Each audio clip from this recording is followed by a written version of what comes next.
Hi, I'm Ani, And I'm Zeev. and welcome to Wood-Fired Herping.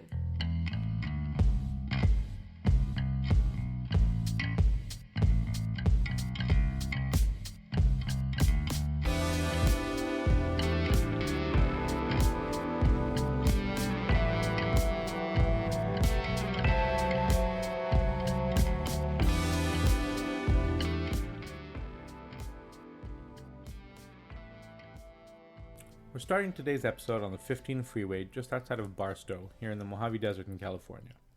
Whenever we take our Mojave Desert trips, which is pretty often, when we pass Barstow is when we really feel like we're getting out of the familiar and out to the more extreme, really cool desert. Yeah, that's the true beginning of it. Now you're leaving the world you know behind. You're entering into this completely new world, landscape, all of the above. Right, pretty much up until we get there, we're going through very familiar western Mojave Desert, which is characterized by, really flat, sandy, dusty desert. Nothing impressive. Right, creosote exactly. bushes, the odd Joshua tree here and there, but pretty standard, I love it. It's definitely beautiful desert, in my opinion, but it's not quite out of the familiar yet. So once we get past Barstow, going north on the 15, and we get past Fort Irwin, which is right there past Barstow, we basically go around a corner and the desert just changes. Yeah, does a full 180. It was my first time, and yeah, it was a very impressive experience to see that for the first time. I'd seen forests and mountains in that sense, but I think this trip was the first time I got a good just punch in the face. Here is the desert. Yeah, and that was the first. I remember my first time going out there. I was 17 or 18. My first car was my first real road trip on my own. Was it your white little? No, my old black Corolla, my 97 Corolla with mismatched rims and, and the bumper stick. Half of one of the doors hanging off. And yeah, it was... the things I got into with that car on that trip were insane. Anyway, yeah, it really just kind of hits you in the face the first time you see it. It's stunning. You come around this bend, you get out into the desert, and suddenly, which doesn't make sense because they're so huge, these mountains, but suddenly there's these mountain ranges as far as the eye can see. Yeah. It's the Mojave Sky Islands out in the eastern Mojave Desert. It's the Providence Mountains, the Granite Mountains, the New York Mountains, Clark Mountain, the Kingston Mountain Range. There's all of these really tall, really special mountain ranges out in the eastern Mojave Desert, and all of them are spectacular. Just really... Was it the flat ones? We were out there. There was like the flat mountain, right? Or are these the ones that like swooped those are up part. high? Those are part of the New York mountains. Once you get into them, but even before you get into the mountains, just seeing the mountain ranges stack behind one another. That is what blew my mind. Yeah, because like you stood there, and especially if like the road went up and it was like hill. I had never seen that before, where it was just each mountain range was taller than the other, right? And it stockpiled. It's like a painting. It's like a painting. Especially we were getting out there in the afternoon, and so the sun had started to set behind us. To turn purple. Right, the mountains started to turn purple, different shades. The sky is starting to light up. It was really, really. So everyone's got to do that at least once. Yeah, you come through, and as you're driving through these passes, through these mountains, the sky above you stretches as far as you can see. Yeah. They call it Texas big sky country, but I think a close second is the eastern Mojave here in California. You get these perfect fluffy little clouds in this cobalt blue sky. The sun's starting to go down, the blue's starting to get a little deeper, the mountains are turning purple. It's just, there really aren't any words to describe it. No. That's the first timer? Yeah, my brain exploded. Yeah, my first time too. I've been going out there now for about, well, I guess 10 years now. It'll be 10 years this year. So, yeah, we got out there and we were heading for some hot springs out in the desert. We were going to spend the night at the hot springs, do some herping around there, and spend the next day kind of exploring part of a mountain range that I haven't explored yet. We had a pretty good haul, right? This trip was fun. It was full of life. It was, yeah. I mean, late spring, mid to late spring in the Mojave that's when it wakes up. Early spring is fine if you're flipping, if you know what you're doing. It can be really tough otherwise. Summer's okay sometimes in the nights. Fall can be okay, but it has this brief window, this like burst of life that starts they're all mid-spring to late spring. Yeah, late spring, early summer. So we went right in the right time. It was a little cooler than I would have liked. You know, we were having a little bit of a cold snap as we were coming through. But you can see the rainfall like far off in the distance. Yeah, we didn't get any rain. No, we didn't get any. But we got a little bit of the remnants of the cold snap. Yeah. But we still had a great trip. So we get out there, and I think what I wanted, and this trip particularly, the one thing that I wanted to see was the desert tortoise. Yeah. That was my goal. Yeah, we actually saw one that first evening going in. They're just, so once you get out to the eastern Mojave, in the western Mojave they exist, but you kind of have to know where to go looking for them. Look for them, yeah. They're a little more sparse. If you know where to look, you can find dozens a trip, but they're... Don't they burrow and they keep their burrows for like ever? Yeah, well they usually have several burrows that they travel between. They'll bounce between their houses. Right. But in the eastern Mojave, there's areas where they're a little more prevalent, where they're a little more established. In fact, the Mojave National Preserve, which is the third largest preserve in the national park system, was partially created specifically to protect land for the desert tortoise. We'll talk more about that at the end of the episode. But we came across one right as we were heading for our hot springs. Side of the road, wasn't it? Yeah, just right on the shoulder. In late spring, the creosote bushes start to sprout all over the place, and in the road, in the road, they sprout through the cracks. And because they're young and still super tender, they're preferred food for the desert tortoises. Not just bushes, grasses, flowers, it's all sprouting. And so it was sitting there at the side of the road, green smeared all across its face. You caught the most picturesque picture of it going for it. You'll see if you check on our Instagram with the post that accompanies this episode. I'll post a picture of it, and it's just mouth wide open, green smeared across its face, just going for the food. Yeah, so that, really cool that right there. If we could have turned back and gone home, I would have been. They're such cool creatures. That was all I wanted to see. You know, that was it. A lot of herpers that I've talked to, that I've herped with, kind of see them as boring because there's no action. They just kind of sit there, and you can't go up near them. You got to stay a distance from them, which again we'll talk about more at the end. But I don't think they're boring. I think they're boring dinosaurs, at all. You know. It's as close to seeing a dinosaur as you can. I think they're so cute. I'm not gonna lie, I think they're very cute. Yeah, they're adorable. Especially the little babies. Yeah. And I don't see them boring at all. No. Especially, I don't know, because I feel like you won't always see them. Even if you go to see them, like, you know where to look for them. Sometimes they're hit or miss. And I feel like there have been trips I go. So I have the specific road that I like out in the eastern Mojave. Yeah. That's kind of my tortoise honey hole. It's my spot when I want to go see tortoises. And usually on a good day, you cruise there through the morning, the afternoon. I can see upwards of 10 or 15 tortoises in this 4 or 5 mile stretch. But there are times when you go out there and same stretch, same time of day, and the conditions are just slightly off, and you won't see a single one. And you can drive, you can hike into the habitat, you can find the burrows still, and you just will not see any of them.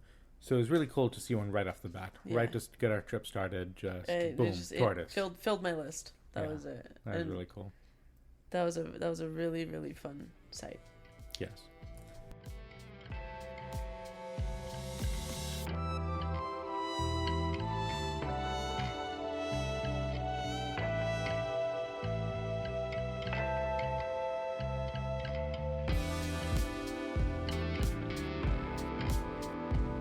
Driving away from the tortoise in a caravan that we were driving in. Double carred up. Yeah. We went out to the desert in 2 cars. My car is just a stock standard Volkswagen Passat, no off-roading ability. It's got low profile sport tires on it. The anti-off-roading car, 100%. And so I convinced Ani to follow me in her car the whole trip. At the time, I had a Jeep Compass. It was a 2019?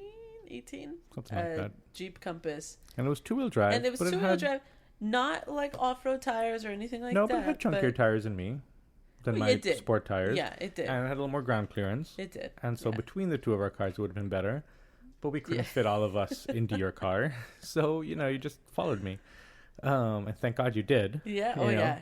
there were times we were going. So the next day, when we were traveling to this mountain range that I hadn't experienced yet, there's this road that on the map seemed like a road. Yeah, seemed totally fine, totally normal. And it started out that way, and then it got dusty and dirt road. It was like a mine service road. Well, eventually it becomes that. But to start out, it was just a dirt road, and I've been on dirt roads in my cars before. And that Corolla that I was talking about earlier, I've been on mountain roads that are just boulders that I actually rescued. My favorite story is I rescued a family of 4 that were stranded in their monster off-roading truck. They'd shredded, I think, 3 tires on their truck. And I was in my little Corolla on the same road, mismatched tires, 97. They probably hadn't changed the tires since 1997 on this car. Scooped them up and got them out of there. So I'm no stranger to dirt roads and cars. However, soon this road turned from dirt to sand and then small rocks and then big rocks. To big old rocks. And it wasn't an issue of being worried about my tires. It was just an issue of ground clearance. Yeah. I didn't have any. And this road needed it. So it was my idea to carry walkie-talkies. Yeah. Because look, I made a lot of fun of you for those walkie-talkies, but were they were not the greatest thing. It was my first trip. We were caravanning. I was in the car by myself, and I was like, I want to stay connected some way, somehow. So we got the walkie-talkies. And my favorite was when you would walkie me to ask me if I can see fluids dripping out the back end of your car.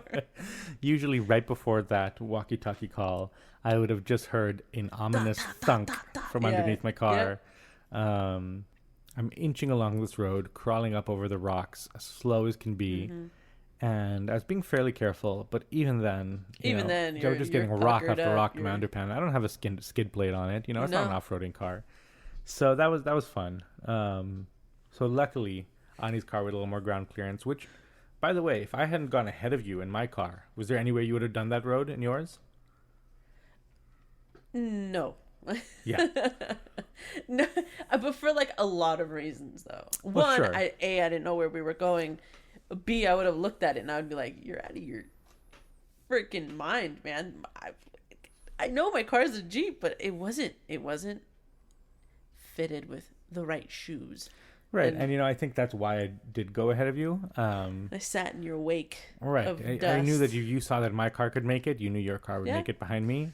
To both of our credit, especially me, but both of our credit, we made it through all the way. Unscathed.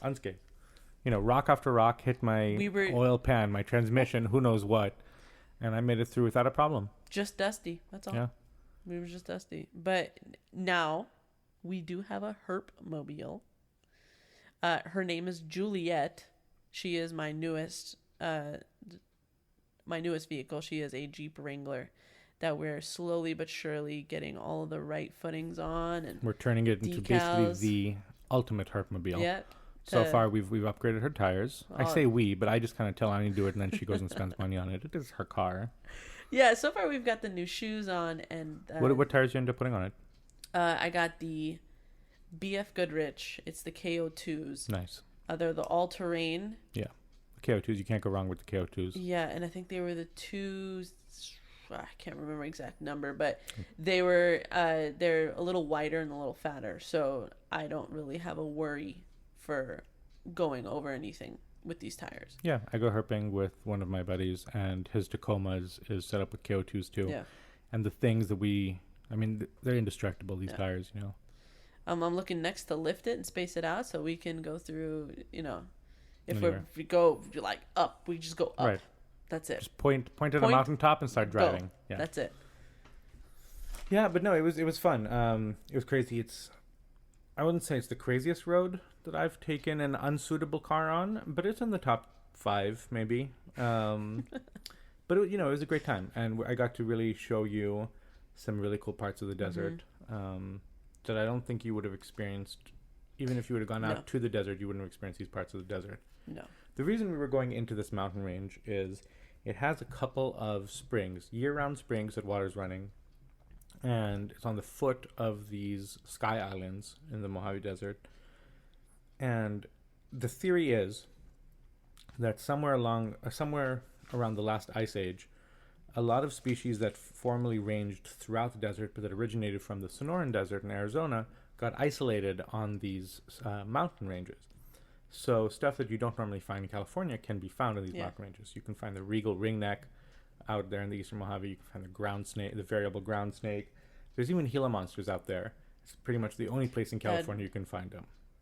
Did we see one? I don't think we saw one, right? Gila monster? Yeah, did we? No, nobody's seen a Gila monster in California in years. I think the last official sighting was 2009. There's an unofficial sighting from 2015, but from someone who is very believable. Yeah. For the last 153 years or so, there's been less than 30 sightings of California. Is that just because of how they hide, or they just it's a couple different reasons. So Gila monsters spend most of their time underground most of the year. They might be on surface active in good years, 2 to 3 weeks out of the whole year. So A, you have to be in the right place at the right time. Yeah. B, they do spend most of the time underground, and so they're sheltered kind of from the drought to an extent there, but they don't do well in drought years. They don't come out as much. They don't reproduce as much. They can go years without breeding, and so you get less babies. You get less over time. That builds up. Yeah. And then the third reason is they just live in really remote places. So like I'm saying, these animals got isolated in these sky islands. Yeah. Most of these sky islands, not most of them, all of them are undeveloped. Some of them have a few dirt roads that cross through the mountains. Most of them just have roads that go along the bases of these mountains. And so to get into it, you got to hike in. And not a lot of people have done it and have the patience to go and hike into these mountains. So, most herpers who go out and herp in this part of California, the number one holy grail find would be a California Gila monster. And it's in the back of my mind every time I go out there. But to really find them, you got to really target them. And that takes a lot of effort and time that most people just aren't willing to put into it. Right. I've been planning. I have every Gila monster sighting since I think 1962 or so. The exact coordinates I've managed to research from here and from there and get from people who have it. And so I have the coordinate of exact every single one on a map, and I've targeted these places. I mean, that when you find them, they're not really wide-ranging animals. When you find them, especially at certain times of the year, they're near their dens, near their burrows. I've been looking for years. I haven't found one, Eventually someone's going to find one. It's going to be someone who isn't a herper. Someone who's just driving through. Someone who's just going through. The last sighting was a university class that happened to be driving through the area that it was found in. And I think it was 26 people or so. And they were going through this pass. And this Gila monster was just ambling across the road. And dang. Yeah. So that's definitely my number one goal out there. That's right. We're next. We're finding the next one. We're putting it out there. We're next. That's right. Anyway, so these sky islands harbor a lot of really cool animals like Gila monsters, regal ringnecks, ground snakes. There's rumors of other, at the very, very tops of them, other Arizona species that have possibly isolated over there over time. There's rumors of Arizona black rattlesnakes, black-tailed rattlesnakes. None of those have ever been found or confirmed, but it's fun to go out there and kind of play what if. Yeah. So that's why we were going to this mountain range. It's got a couple of springs where people have pretty reliably found ground snakes before, and ground snakes are one of my main targets out in the desert this year. And so after risking death on these roads, we made it to the spring, which was really cool.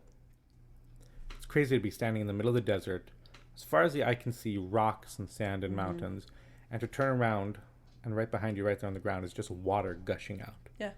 It was super interesting because I remember when we were driving through, you're seeing like the vultures and stuff, like the big desert birds. But here, when we got to this little section, this is where like all of the more like smaller regular birds and stuff in the trees. It was I don't know. It was so like it was almost like someone plucked it and put it. Yeah, absolutely. And because of that, they're really great places to find herps, obviously. There's so much moisture, there's so much greenery, and we did pretty good there. We found a lot of lizards. So one of our finds, which was pretty cool, and this wouldn't be cool pretty much anywhere else in the States, but they're cool out in the desert, are the Gilbert skinks, which are, another time we were out in the mountains and we probably flipped 50 or 60 in the span of about 30 minutes. I mean, they're not rare lizards. But out here in the desert, they don't thrive because of the moisture, so it's always cool to see them. There were leopard lizards hanging around. There were all your common lizards too, your whiptails and the zebra tails and stuff leading up to the spring. But once we got into the spring, it was just...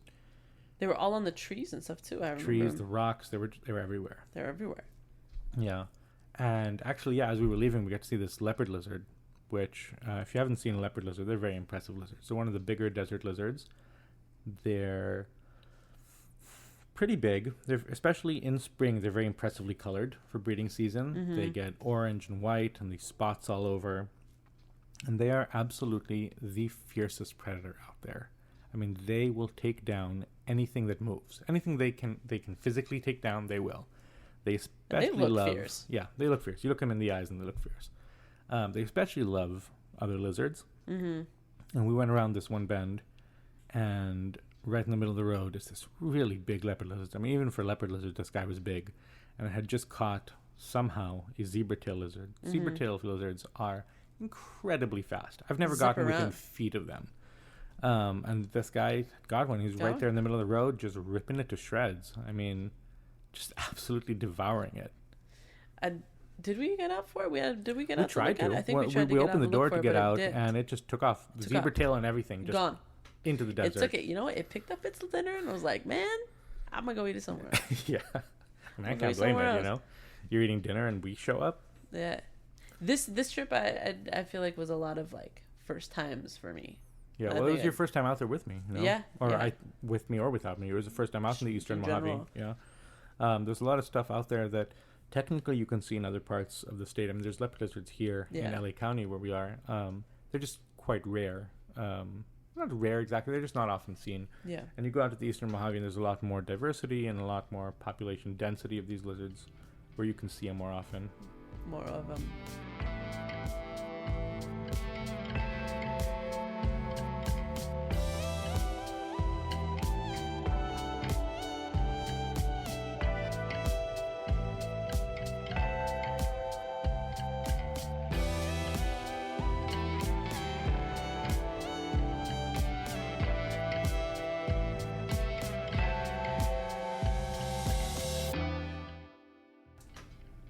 I don't know how the phrase goes at all. I forgot how to English. So while we found pretty much every lizard we could have hoped to see, Gila monsters notwithstanding, at this spring. But that's coming. That's coming next. That's coming this year. While we got to see pretty much every lizard we wanted to see at the spring, there weren't really any snakes to be seen. There was some stuff to flip around, some rocks and stuff, but being that it was late spring already, I refrained. I didn't want to flip it. A, I didn't think it was going to be very productive. And B, these rocks have, they build up these little micro ecosystems underneath them over time. And when you're flipping them early spring and there's going to be more rain still, it's not that big a deal. You flip them back, you make sure they're put back exactly right. Fit right back in, And then the rain comes, seals it again, and they develop again. But once you're in late spring, once you're in May, it's not likely for it to get rain until the end of summer when it gets summer monsoon sometimes. It dries out. Yeah. And whether you find something or not, a bunch of other creatures are using the rock as shelter. And so I didn't do any flipping. If I would have flipped, I might have found some stuff right there at the spring, but I didn't.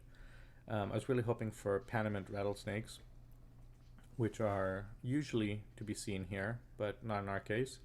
So yeah, we spent a little time there. We had a little lunch, just some snacks, and we headed out. Yeah, I remember that. I think the coolest for me was driving around and seeing some of like the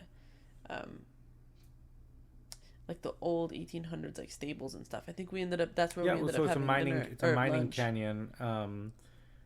That there's a couple of active mines in still, and there's a couple of now defunct mines. Yeah. But there's all kinds of old miner cabins and all the old stuff. Stables, wells. Just some are made of stone, some of concrete, depending on how old they are. Yeah, that was a trip. Cool Yeah. Yeah. And I think that's where we stopped and had lunch, and it was just wide and vast. So there was no one for miles. Yeah. And then there was the whole, can you make sure my car's not leaking? Yeah. When we started moving again. Yes, but eventually we got out of there, and by this time it was much later afternoon, which is one of my favorite times to drive around, especially when you're out in the dirt roads in the Mojave, because it just seems to come to life once you hit that golden hour. Everything starts to sparkle.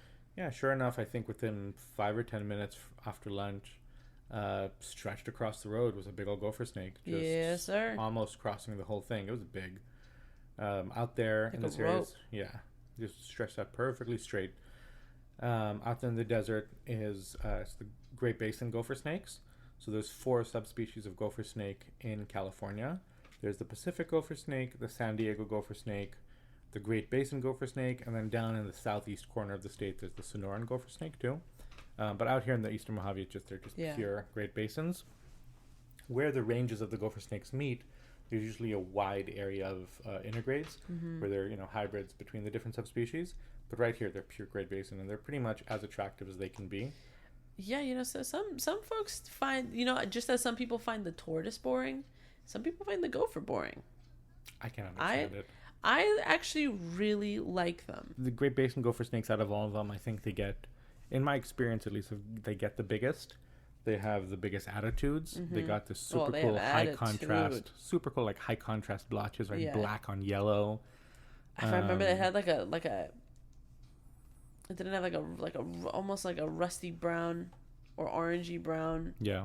With like a mixed yellow. Right. Yeah. Yeah. The background color, the whole snake is like a light, like straw yellow. Yeah. And then on the head and the tail, the pattern is like jet black. Dark. And right down the middle of the back, it's like this rusty maroon color. Yeah, they're really cool. That is something else. I like, they have so much, I don't know, they have so much pizzazz and so much attitude for someone to say that they're boring. They really do. A lot of times common species of herps get a bad rap as being boring because they're common. But to me, I think they're actually the coolest, because if you think about it, they're the most successful herps. They're the best herps objectively, because they have managed to figure out how to be the most common, right? Yeah. And they occupy every habitat, every niche. They know how to survive and everything. Right. These really rare snakes, good luck. Good luck surviving a couple drought years, ground snakes. You know what I'm saying? Yeah, Gila monsters. Right? No, but it's cool. It was a really cool snake. One of the bigger ones I've seen is probably pushing 5 feet. And we get out of the car, and it's gopher snakes. For those of you who are herp, how this is. You walk right up to them. They're pretending to be a rope, hoping you don't see them. You're standing right over them, looking down. They're still stretched out perfectly still. You reach down and touch one finger to it, and bam, they're up in an S. They're up in an S, like just hissing, puffing up, mock striking at you. So he did all that for us. The sass that comes out of him within that second. It's ridiculous. And I was like, oh man, can this thing hurt me? And you're like, nah. Yeah, I mean, I've taken some bites from gopher snakes. I don't think I've taken a bite from him. No, I don't think so. But I definitely have over the years. And it's not incredibly painful, but it's not fun. It stings for a second, And a big one like that could have done some damage. Yeah. So anyway, moving on. That was a cool snake to be the first snake we find. Yeah. We kept going, I think. Within another half hour, we were out of the dirt roads and back onto paved roads. Yeah, it was like intermittent. Yeah, it was cutting in and out. And I remember just the collective sigh of relief when we would hit some kind of pavement. Yeah. For most of the day, we'd been up in Inyo County, and I think at this point now we headed down back to San Bernardino County, which is usually our base of operations, per se. And, we got to, by the time the sun was setting, we got to that road I mentioned earlier with the tortoises. It's my favorite road during the day, during the morning and evenings to look for tortoises, and at night it's probably the most productive road cruising road that I know in the Eastern Mojave. Yeah. It's fantastic. And so we stopped, and in this part of the desert, the land is owned by BLM, Bureau of Land Management, and they allow dispersed camping. Yeah, just basically bring your own fire. Right, bring a fire pit or build a camp where there's already a fire ring. And camp wherever you want, as long as there's a fire ring there. And so I have a couple little spots that I like us to go camping in that I've... little seasoned spots. Yeah, over the years that are hidden behind these rocks, that are hidden behind that hill, in this canyon. So we get to one of them, we set up camp quickly as the sun is setting. And we headed out to road cruise. Yeah, I think at this point... Didn't we all compile into my car? We left one car behind, piled everything into my car, and just went. We just started cruising around. We cruised for a few hours. Yeah. So we cruised until until conditions start to go bad. Until either temperatures drop so I too think low. It started dropping, so we were like, I think it's time until to either call it. temperatures drop too low, or the moon gets too high, too bright, or something else. Whatever causes it to stop being productive, will stop. Yeah. But I think that night we went till about midnight or 1 a.m. Probably. Something like that. We went pretty late in. It didn't get too cold until a little later. It was easy breezy, but there was still a little. It was nice. I would say it's perfect. Nice. It's pretty much perfect or near perfect road cruising conditions. Perfect is about 70 to 72, what you want it to be consistent. And I think it dropped. I mean, it was 72 for a while, but then dropped to about 68. It started dropping down, yeah. But 68 is still good. We still found stuff. We did. And then once we stopped finding, once about an hour passes and you don't see anything, you can usually call it a night. So I think that's what we did. But we had a pretty successful night. We didn't see anything crazy rare or anything like super crazy, but it's just a good, solid night of road cruising. We saw glossy snakes right away. They were all over the place. We saw a bunch that night. We saw a sidewinder. I think a couple of them.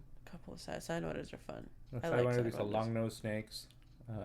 Shovel noses, of course, were just in every direction.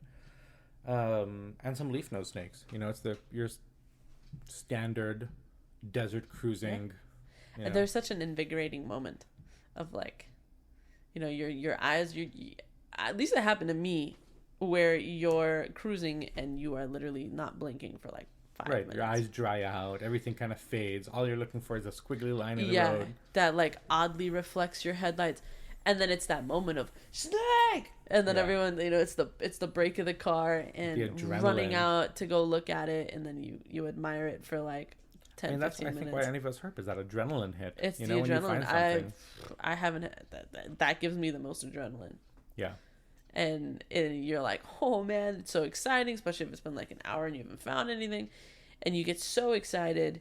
You snap a couple of dope pictures of it. You got your little headlamps on, and then you kind of you take it off of the road, and you get on your way, and it's just right. You do it all over again, and you can't wait to where's the next one? Where am I going to see the next one at? It's just so much fun. That was really cool. There's a picture on the post that goes with this episode. If you look on our Instagram, which is at Woodfired Herping, in case you guys forgot, make sure you go check us out on Instagram. Nothing like a selfish plug. Follow, share. On the post for this episode, there's a picture of my wife Ellie photographing a desert tortoise at sunset in the desert on another trip that we took out there, and you can kind of see the sunset, you can see the tortoise, you can see the road, the mountains, you can get kind of a feel for everything we've talked about tonight. Yeah, it'll give you a good a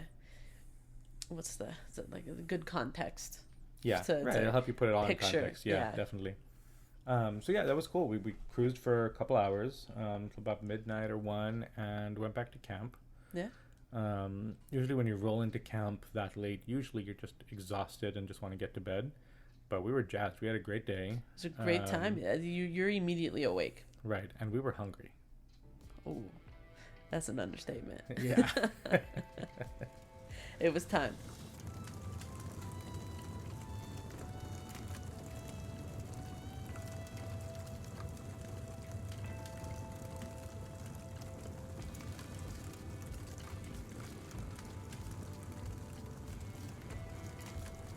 All right. Now we're getting into the most important part of our podcasts, the food. We know this is why everyone is here. And if you aren't, you should be. Yeah, if you tell me you aren't and you're here for the actual herbs, you're lying. You might have come for the herbs, but you're going to stay for the food. When we're out camping, when we're out hanging out, food's the center of any of our trip. It's the pinnacle. It's what I wait for at the end of the day. And I leave this completely up to Zeev, to be honest. I'll help chop, but yeah, I definitely put her to work. Yeah, I do the nitty-gritty. I'll help prep, but when it comes to actually cooking, I usually kick back on the lawn chair or foldy chair that we got, and I just watch. So today's recipe is grilled ribeyes with charred corn and a grilled peach salsa. I love to do something super seasonal when I'm going out. I go out to eastern Mojave. Usually it's always going to be late spring, early summer. It's right when the summer produce is hitting its peak. And corn and peaches are just pretty much the peak of that peak. They're the best you can get. So for this recipe, you're going to need 2 ribeye steaks, about 12 to 18 ounces each, so about a pound each. You're going to want some nice summer corn. You're going to want yellow peaches, You're going to want shallots. You're going to want chilies, jalapenos, serranos, anything works. I prefer serranos, but use whatever you want for your heat level. You're going to want a leafy herb of some kind. I like cilantro. Basil also works for this recipe, but if you want to use something else like tarragon or something else, feel free. You're going to want granulated garlic powder. You're going to want salt and pepper, and you're going to want olive oil. And that's it as far as ingredients go. As far as equipment, we kind of touched upon it in our first episode, but just to kind of reiterate, for this recipe, all you're going to need is a grill grate. You're going to need some tongs. You're going to need a tray with a rack set over it for pulling the steaks off afterwards, and a knife for slicing stuff, and that's really it. 4 things and you're set. You're going to want to pull the steaks out of your cooler about 20 to 25 minutes before you start cooking. If you want to pull them out a little before that, that's fine as well. You're also going to want to light your fire about 30 to 45 minutes before you cook.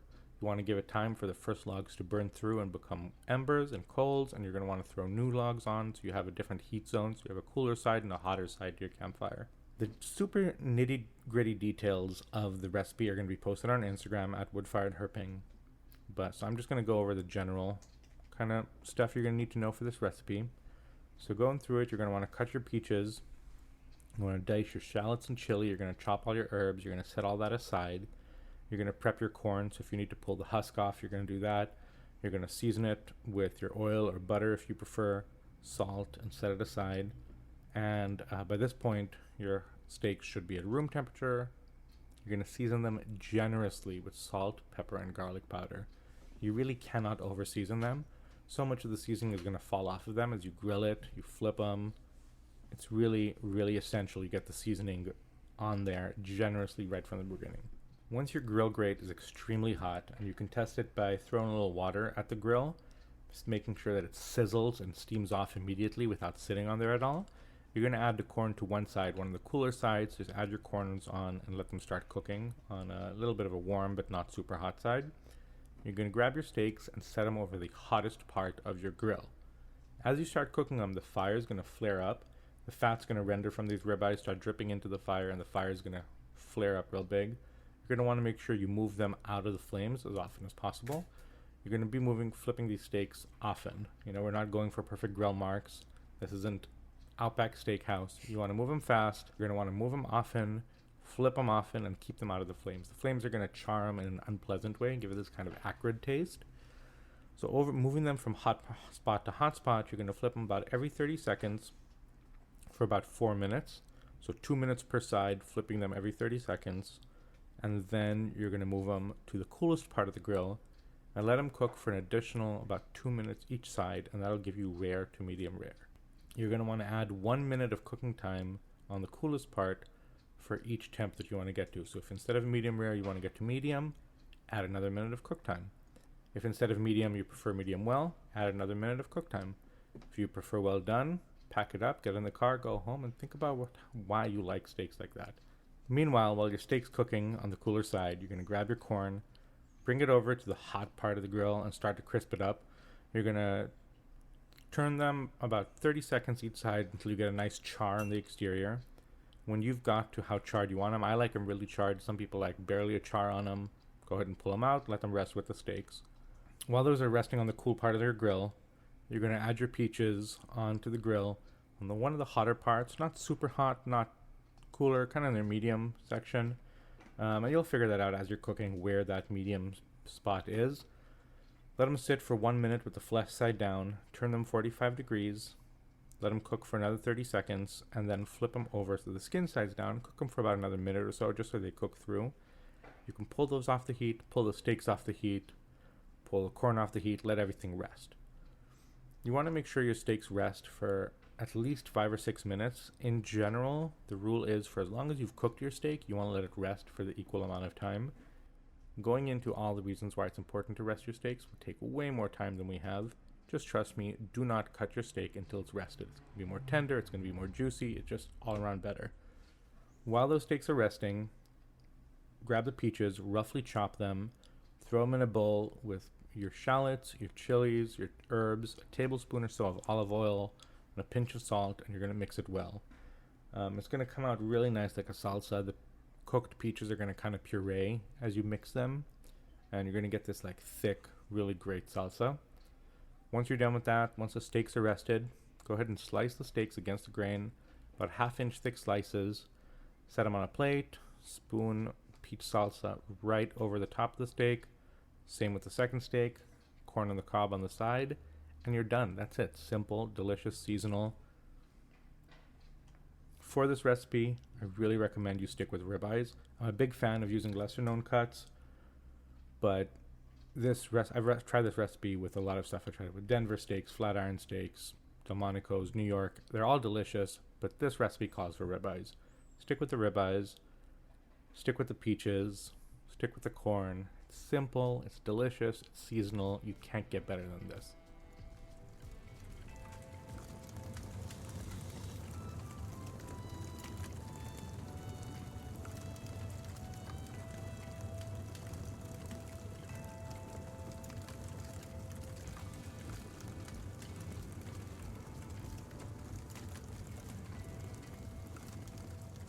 Well, after listening to that delicious recipe, if you are still hanging in there with us, we want to go ahead and thank you for joining us on this podcast adventure. And before we bring it to a close, there are a couple more things that we wanted to go ahead and discuss. The first thing being something that we did mention previously in the podcast, and that was the conservation efforts for the desert tortoise. Yeah, so the desert tortoise is definitely endangered through most of its range, and it's facing quite a lot of threats. The first threat, and probably the most important one, is loss of habitat due to development. So as Southern California is expanding at a crazy rate, we're building further and further out into the desert, and we're really building into these creatures' range. These are not young creatures that can pick up and move to new territory. They have very established home ranges. They lived 60 to 80 years. And when you pave over a section of desert that they live in, they're not there anymore. They just are dead. They're gone. They're not going to be able to be rescued. Although more and more land is getting protected to protect these animals, development is causing fragmentation of that habitat. We're building roads and cities in between the habitats, so genetic diversity is being lost as their range gets smaller and smaller for each population. As we keep building, we also keep building roads through their habitat, which leads to really increased road mortality for these desert tortoises. More and more of them are getting hit by cars, unfortunately, and as we keep building roads, that's only likely to increase. Yeah, and another aspect is that as humans move further and further out into the desert, an increase in the raven population has been tremendous. You know, ravens have historically, they've been the biggest predator on hatchlings and young tortoises, but never posed an outside risk until recently. Because whether it's homes or just many, many more visitors to our desert and parks, the uptick in human waste, trash, and food waste has led to ravens' numbers to explode upwards. So as our numbers have increased, so has their threat on baby tortoises and you know, as they lay eggs. Yeah, absolutely. It's something that, you know, when baby tortoises are young, their shells are still relatively soft. They haven't hardened yet. Ravens come down, pick right through their shell and eat them, and that's it. And they're all through the eastern Mojave now. And finally, the third major threat to desert tortoises is actually one that's going to be one of the hardest to combat, is climate change. Now, obviously, climate change affects all of us, all desert species, all tropical species, really the whole world, but it does pose an outsized risk to desert tortoises. The sex of turtle and tortoise eggs, and actually a lot of reptile eggs, is determined by the ambient temperature at which they're laid and incubated. At lower temperatures, more of them are born as males, and at higher temperatures, more females hatch. As our deserts get hotter and hotter with each drought year and ambient temperatures keep rising through winter and fall, we're seeing significantly more females hatching than males. Now, obviously, in the long run, that's incredibly unsustainable. Development and ravens are problems that we can see, we can combat successfully or unsuccessfully, but there's something tangible. Climate change is a much harder one for us to both visualize and think about, as well as figure out a solution to. It's really a dilemma. So one of the most common questions I get asked about people going out to the desert after I've talked to them about desert tortoises is what should you do if you see a desert tortoise out in the desert? So being out there and being able to witness these magnificent creatures ourselves, when you are out there, there are a couple of things that you definitely want to remember when you do come across them in the sense of if handling needs to be done in any kind of way. Yeah, when you're out there and you encounter one, first of all, when you're in their habitat, drive slower. If you stopped for a while and hiked around your car and coming back, check under your car before you start driving. Often they'll see shade and they'll move a great distance to go to that shade and hide under your car. Additionally, as much as possible, you want to make sure you don't get within about 20 feet of a wild tortoise. There's several reasons for that. One of them is we can carry diseases that can be absolutely devastating to wild tortoises. And the other one is if you get too close, they're very likely to pee in fright or in defense. And when they do that, they lose their water storage. They store water, and when they pee in defense, it's all gone. In a drought year like we've been having, or even in a non-drought year, they can go months between water, sometimes year. And if they lose that water store, that can absolutely be fatal for them. If you come across one on the road, and it's crossing the road and it's a busy road, and you want to make sure it gets across the other side, not hit by a car, it's the only exception to getting close to them. Walk up to them as slowly and non-threatening as possible. Grasp them firmly on each side of the shell, scooping your fingers underneath it so that you're supporting it. Lift it not more than an inch or two above the ground and slowly carry it across the road in the direction that it was going. Once you get to the other side, gently put it down and back away slowly. You want to make sure you don't stress it at all or as little as possible. As far as helping conserve these incredible creatures, when you're in the desert, make sure you dispose of your trash and waste carefully. Make sure to only use closed containers and cans, and always follow the Leave No Trace guidelines, which you can find on the National Park website or anywhere else online. You want to make sure you're not leaving any food or anything attractive for ravens to come through. Another great way to support them is supporting organizations that are working with them. The National Park Service in the Eastern Mojave is doing some great work with desert tortoises. The Mojave Desert Land Trust is an organization that's protecting land throughout the Mojave Desert. They're a nonprofit that can definitely use the help. Definitely check those out. I'll link that in our Instagram post about this episode as well. And if you're lucky enough to come across one of these incredible creatures, just sit back and enjoy the moment. They're so majestic. It's really special to be sharing space with them. The other thing we wanted to kind of briefly touch on before we wrap up is just some of the things that we make sure we have with us when we're going out to the desert. So these are kind of our survival tools. These are kind of what's always going to be in our cars. We're always going to have just a plentiful amount of water. We hope that nothing bad is ever going to happen, but you have to plan for the worst. You're out in the desert. There's no cell phone service out there. You're hundreds of miles from civilization. You're in the sun. There's no shade. There's no water. You want to make sure you're prepared in case something happens. Definitely. And so I know when we went out there, we went out for 2 days, and I had enough water in my trunk for a week. Yeah, I think we took 10 gallons of water for 3 people for 2 days. Yeah, and we had plenty left after. But you know what? I would much rather have plenty left after than to run out. Another kind of staple in our vehicles, obviously, is a cell phone of some sort. But a great option to have is either a satellite navigation and a satellite phone.